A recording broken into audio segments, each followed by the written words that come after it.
Usai ditetapkan sebagai tersangka, supir bus Transjakarta yang menabrak 8 pengendara motor dan 3 mobil di Mampang, Jakarta Selatan pada Senin kemarin telah ditahan di Direktorat Lalu Lintas Polda Metro Jaya. Tersangka dikenakan pasal tentang kelalaian dalam berkendara yang menyebabkan orang lain mengalami luka berat.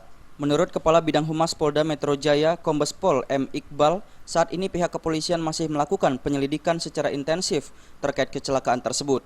Apakah murni termasuk kesalahan manusia, yakni supir, atau ada kesalahan pada perawatan kendaraan bus Transjakarta tersebut?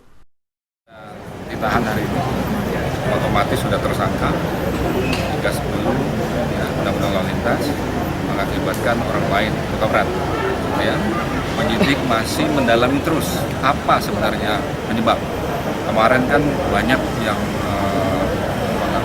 ngomong dan sebagainya bahwa penyebab adalah rem blok.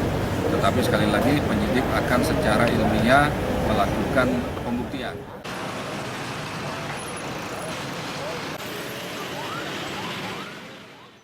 Akibat kecelakaan ini, sejumlah orang dilarikan ke rumah sakit karena mengalami luka-luka.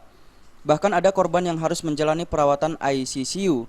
Pihak kepolisian menjerat tersangka dengan pasal 310 Undang-Undang Nomor 22 Tahun 2009 tentang Lalu Lintas yang mengakibatkan orang lain luka berat dengan ancaman pidana di atas 5 tahun penjara.